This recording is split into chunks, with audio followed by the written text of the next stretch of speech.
स्वागत छ technical Guru and चेला च्यानलमा। आज चाहिँ हामी एक्सलमा एकदम युजफुल हुने फर्मुला चाहिँ सिक्न गइरहेका छौं। PMT, PPMT, IPMT। यस्तै एक्सलको भिडियो हेर्न चाहनुहुन्छ च्यानललाई सब्स्क्राइब गर्न चाहिँ नभुल्नु होला। Let's begin now.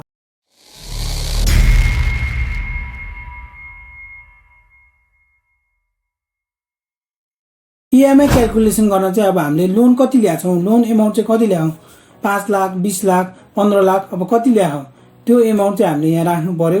जस्तै यहाँ मैले चाहिँ 20 लाख राखेको छु। अनि हाम्रो इन्ट्रेस्ट चाहिँ कति पर्सेन्ट चाहिँ तपाईले तिर्नु भएको छ। इन्ट्रेस्ट एमाउन्ट अब जस्तै 8%, 12%, 13% त्यो अनुसार चाहिँ हामीले राख्नु। यहाँ चाहिँ मैले 15% राखेको छु। अब इयर कति इयरलाई चाहिँ दिनुभयो, जस्तै 5 वर्षको लागि, 6 वर्षको लागि, 10 वर्षको लागि, 15 वर्षको लागि, 20 वर्षको लागि मैले चाहिँ यो 20 वर्षको लागि राखेँ। अब इयर कति वर्षको लागि राख्नुभयो, 30 वर्षको लागि लिन सक्नुहुन्छ। त्यो अनुसार चाहिँ हामीले इयर राख्ने। अब EMI निकाल्न चाहिँ हामीले अब के गर्नु पर्यो, PMT फर्मुला लाउनु पर्यो।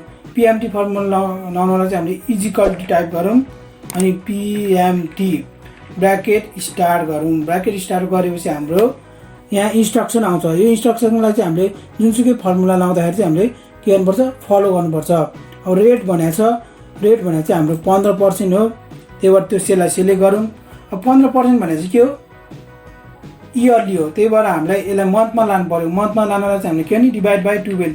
किन डिभाइड बाई 12 गरे हो, एक वर्षमा चाहिँ 12 महिना हुन्छ, त्यसैले हामीले डिभाइड बाई 12 गरेको। अब अर्को हाम्रो छ टाइम। अब टाइम चाहिँ हाम्रो कति छ, 20 इयर हो। इयरलाई चाहिँ हामीले के गर्नु पर्यो, मन्थमा लानु, इन्टु 12। अब इयरमा छ, त्यही भएर मन्थमा लानु चाहिँ 12 ले मल्टिप्लाई गरे। किनभने EMI चाहिँ हामीले मन्थली तिर्ने हो।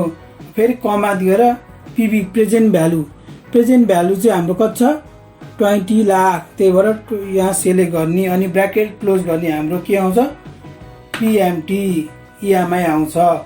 यसलाई चाहिँ अब यो हाम्रो तिर्न पर्ने भएर चाहिँ हाम्रो के हुन्छ, माइनसमा आउँछ। त्यही भएर हामीले डबल क्लिक गरेर चाहिँ हाम्रो यो लास्ट कमा पछि चाहिँ हामीले माइनस राख्ने।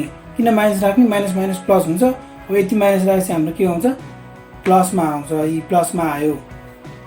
अब सेकेन्डमा चाहिँ हाम्रो के हो, प्रिन्सिपल निकाल्ने कसरी त। प्रिन्सिपल निकाल्न चाहिँ हामीले के फर्मुला आउँछ, PPMT फर्मुला लाउनु। फेरि हामीले के गर्ने, इजिकल टु टाइप गर्ने, PPMT टाइप गर्ने, ब्र्याकेट स्टार्ट। फेरि इन्स्ट्रक्सन फलो गरौँ। रेट भने चाहिँ हाम्रो 15% छ। डिभाइड बाई के गर्ने, 12 गर्ने, फेरि कमा गर्ने। अब हाम्रो यहाँ सेकेन्डमा चाहिँ हाम्रो के छ, पर भने अब हामीले कुन महिनाको निकाल्नु हो। अब हामीले इन्ट्रेस्ट अब 20 वर्षको लागि राख। अब कुन महिनाको, फर्स्ट महिनाको हो कि सेकेन्ड मन्थको हो कि थर्ड मन्थको हो कि फोर्थ मन्थको हो कि फिफ्थ मन्थ, जति महिनाको तिर्न लाग्छौँ त्यही अनुसार चाहिँ फर्स्ट मन्थ भयो नि 1 तिर्ने, सेकेन्ड मन्थ भयो नि 2 तिर्ने अनि कमा गरिदिने। अब हाम्रो फेरि समय कति समयको लागि ल्याऊ, 20 वर्षको लागि। त्यही भएर हामीले 20 इयर इन्टु 12 गरौँ। फेरि कमा दिउँ। प्रेजेन्ट भ्यालु कति हुनुभयो, यही हुनुभयो। फेरि ब्र्याकेट क्लोज गरौँ। हाम्रो के आयो, प्रिन्सिपल चाहिँ हामीले यति तिर्छौँ रहेछ फर्स्ट मन्थमा। यसलाई डबल क्लिक गरेर फेरि यहाँ माइनस हालिदिउँ अनि पोजिटिभमा आउँछ। अब थर्डमा के छ, इन्ट्रेस्ट। अब इन्ट्रेस्ट चाहिँ कति तिर्यौँ त भन्ने थाहा पाउनलाई चाहिँ हामीले के गर्ने, फेरि हामीले IPMT फर्मुला लाउनु पर्यो। इजिकल टु, त्यसको लागि इजिकल टु तिर्नु, IPMT ब्र्याकेट स्टार्ट। अब फेरि रेट हाम्रो कति छ, 15% डिभाइड बाई 12। अब कमा। अब हामीले फेरि कुन मन्थको चाहिँ प्रिन्सिपल निकाल्ने हो, फर्स्ट मन्थकै गरौँ। अब माथि फर्स्ट प्रिन्सिपल इन्ट्रेस्ट चाहिँ अब हामीले कुन मन्थको गर्ने हो त्यही अनुसार चाहिँ हामीले राखौँ। वहाँ फर्स्टलाई भयो 1, सेकेन्डलाई भयो 2 अनि थर्डलाई भयो 3 हो। त्यसरी नै हामीले फोर्थलाई भयो 4, फिफ्थलाई भयो 5 हो। त्यसरी हामीले राख्ने। अब फर्स्टको हामीले प्रिन्सिपल फर्स्टको निकालेको छौँ नि 1 नै, अब इन्ट्रेस्ट पनि वहाँ फर्स्ट मन्थकै निकाल्यौँ। अब कमा भएपछि हाम्रो फेरि कति इयरलाई ल्याएछौँ, 20 वर्षको लागि। त्यही भएर हामीले के गर्ने, अब 20 वर्ष ल्याएछ, यसलाई मन्थमा लानु, इन्टु 12 गर्ने, फेरि कमा दिने अनि PV प्रेजेन्ट भ्यालुलाई सेलेक्ट गर्ने, ब्र्याकेट क्लोज गरिदिने, इन्ट्री। हाम्रो अब हामीले इन्ट्रेस्ट चाहिँ कति तिर्छ रहेछ, 25,000। अब यसलाई प्लस गर्नलाई चाहिँ फेरि डबल क्लिक गरेर यहाँ गएर माइनस साइन हालिदिने, इन्ट्री गरे चाहिँ हाम्रो प्लसमा आउँछ। यति भएपछि अब हाम्रो यो प्रिन्सिपल र इन्ट्रेस्ट जोड्यो भने चाहिँ हाम्रो के हो, ई टोटल इएमआई हुनुपर्छ। जस्तै is equal to S U M sum bracket start, यो दुइटालाई सेलेक्ट गरौँ, ब्र्याकेट क्लोज गरौँ। अब दुइटा जोडेर हाम्रो कति आयो, सेम आयो। इएमआई र दुइटा जोडेर प्रिन्सिपल र इन्ट्रेस्ट जोडेर एउटै एमाउन्ट आयो।